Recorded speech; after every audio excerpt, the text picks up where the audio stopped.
చారి గారు నా ట్రిమ్మర్ ఎక్కడ పెట్టారు? నన్ను అడిగితే నాకేం తెలుసు. మొన్న మీరేగా తీసుకున్నారు. అర్జెంటుగా రెడీ ఇవ్వాలి చారి గారు, ఇవ్వండి. ఎక్కడ పెట్టినారు? గుర్తొచ్చింది, బాత్రూమ్ ఉంటుందిరా. బాత్రూమ్ ఎక్కడెక్కడ వాడేసినాడు. ఎన్నిసార్లు చెప్పాను చారి గారు మీకు, క్లిప్ కూడా పెట్టలేదు ఈ పెద్ద మనిషి. నేను ఇలా బుక్ అయిపోతాను కల్లో కూడా అనుకోలేదు. హాస్టల్లో పీజీలో అందరం ఇంతేగా, ఒకరి షర్ట్ ఒకరు వేసుకుంటాం, ఒకరి ప్యాంట్ ఒకరు వేసుకుంటాం, అలాగే ఒక ట్రిమ్మర్ ఒకరు వాడుకుంటాం. ఇదేమన్నా కొత్త ఏంటి? ఇదే ప్రాబ్లం. నువ్వు ఫోన్లే కదా వాడు బియర్డే ట్రిమ్ చేసుకుంటాడని ఇస్తావు, బట్ యు నెవర్ నో వాడు ఎక్కడెక్కడ యూజ్ చేస్తారని. కరెక్టే కదా? నీ బియర్డ్ ట్రిమ్మర్ని నువ్వు పక్కన అంతా షేర్ చేసుకుంటే నీకు వచ్చేది ఒకే ఒక బిరుదు. దయాహృదయుడు మనం అడిగినప్పుడల్లా ఏదో ఒకటి ఇస్తుంటాడు. సో అలాగా మనకి బియర్డ్ ట్రిమ్మర్ ఇచ్చాడు అనుకుంటాడు, కానీ దానివల్ల వచ్చే డిసడ్వాంటేజెస్ అయితే చాలా ఉంటాయి. వాళ్ళు ఎక్కడ వాడతారో మనకు తెలీదు. ఇట్టాడు కదా అవుద్దని అన్నిసార్లు అడిగారు, ఎక్కడికి వెళ్తున్నావు అని. మీకు అసలు ఏం రైట్స్ ఉన్నాయండి మమ్మల్ని ఇక్కడికి తీసుకొచ్చి చంపడానికి? ఫర్ సపోజ్ బియర్డ్కే వాడినా కూడా వాళ్ళకి ఒకవేళ స్కిన్ ఇన్ఫెక్షన్స్ ఏమైనా ఉంటే అదే ట్రిమ్మర్ తీసుకొచ్చి మనం మన ఫేస్ మీద పెడతాం. నా పాయింట్ ఏంటంటే, నీ ట్రిమ్మర్ని ఎవరితో షేర్ చేసుకోవద్దు. షేర్ చేసుకుంటే డెఫినెట్లీ బ్యాక్టీరియల్ ఇన్ఫెక్షన్స్ రావచ్చు, పింపుల్స్ రావచ్చు, ఇరిటేషన్లు, చాలా రకాల స్కిన్ ప్రాబ్లమ్స్ కూడా రావచ్చు. పక్కన వాళ్ళతో షేర్ చేసుకోవడం ఒకటే కాదు, మన ట్రిమ్మర్ని మనం కూడా ఎక్కడ వాడాలో అక్కడే వాడాలి. డిఫరెంట్ టైప్స్ ఆఫ్ ట్రిమ్మర్స్ ఉన్నాయి మార్కెట్లో.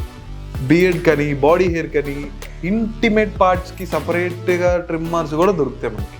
అలా కాదు, ఒకటే ట్రిమ్మర్ని బాడీ మొత్తం వాడేద్దాం అనుకుంటే ఇక్కడ బాడీ పార్ట్లో ఏదైనా స్కిన్ ఎలర్జీ ఉన్నా అది బాడీ మొత్తం స్ప్రెడ్ అయిపోతుంది.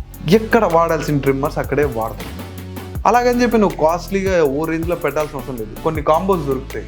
లైక్ ట్రిమ్మర్స్ ఒక 1500-2000 పెట్టినా కూడా నీకు ఆల్మోస్ట్ అన్ని ఉండే ట్రిమ్మర్స్ దొరికేస్తాయి. అండ్ ట్రిమ్మర్స్ని మెయింటైన్ చేయడం కూడా మనకు తెలియాలి. ట్రిమ్ చేసుకొని అక్కడ బారేయడమే కాదు, వాటిని మంచిగా హాట్ వాటర్తో కూడా క్లీన్ చేయాలి. ఈ మధ్య మంచి మంచి ట్రిమ్మర్స్ వస్తున్నాయి అనమాట, ఇదేం రావట్లేదు.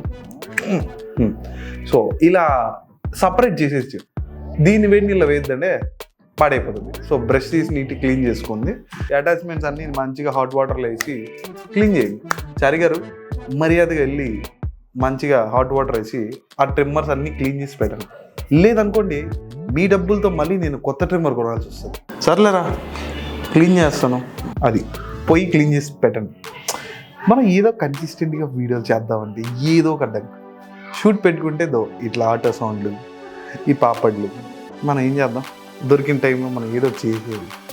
అండ్ ఫైనలీ నేను చెప్పొచ్చేది ఏంటంటే, నీకంటూ ఒక మంచి ట్రిమ్మర్ సెట్ ఒకటి పెట్టుకో, పక్కన వాళ్ళతో షేర్ చేసుకోవద్దు, మంచిగా హైజీన్ మెయింటైన్ చేయి. లేదు బ్రో నేను అంతంత పెట్టలేను అంటే ఒక్కసారి మీరే ఆలోచించండి. హెయిర్ కట్కి వెళ్ళినప్పుడు బియర్డ్ ట్రిమ్మింగ్ వాడెంత తీసుకుంటాడు. అండ్ ఇంకొకటి, హెయిర్ కట్ షాప్స్ అంటే గుర్తొచ్చింది, మంచి హైజీన్ ప్లేస్ అయితే ఓకే, ప్రాబ్లం లేదు. బట్ నువ్వు వెళ్ళే ప్లేస్లో వాడు ఎంతమందికి అదే ట్రిమ్మర్తో ట్రిమ్ చేస్తాడు, కనీసం బ్రష్తో క్లీన్ చేస్తాడా లేదనేది కూడా ఒక భయం ఉంటుంది. ఆబ్వియస్లీ ఫస్ట్లో నేనైతే పిచ్చిగా షాప్కి వెళ్ళి మంచిగా బియర్డ్ ట్రిమ్ చేసుకొని వచ్చేసేవాడిని. వచ్చిన తర్వాత చాలాసార్లు నేను ఫేస్ చేసిన ప్రాబ్లం ఏంటంటే పింపుల్స్, యాక్ని. ఈ మామూలు తలనొప్పి కాదు నాకైతే.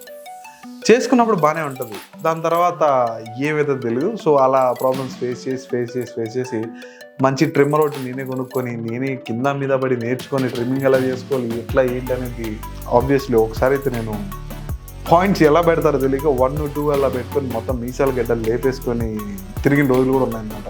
తెలుసుకున్నాం అనమాట. తెలుసుకోవచ్చు, నీకు లాట్ ఆఫ్ ట్యూటోరియల్స్ ఉన్నాయి యూట్యూబ్లో కూడా. ఇంతవరకు నువ్వు ఓపిక్గా చూసావంటే డెఫినెట్లీ నీకు వీడియో నచ్చే ఉంటుంది. కింద ఒక లైక్ బటన్ కొట్టు. దాని తర్వాత నువ్వు నీ ఫ్రెండ్తో నీ ట్రిమ్మర్ని షేర్ చేసుకున్నావా, లేదు నీ ఫ్రెండ్ దగ్గర ఉన్న ట్రిమ్మర్తో నువ్వు ఎప్పుడైనా ట్రిమ్ చేసుకున్నావా, I mean you know what I'm asking. So అలాంటిది ఏదైనా ఉంటే ఎస్ సార్ నువ్వు కింద కమెంట్ సెక్షన్లో చెప్పు, నేను కూడా తెలుసుకుంటాను. అలాగే నువ్వు కొత్తగా వచ్చింటే మాత్రం డెఫినెట్లీ కింద సబ్స్క్రైబ్ బటన్ ఉంటుంది, గట్టి కొట్టే.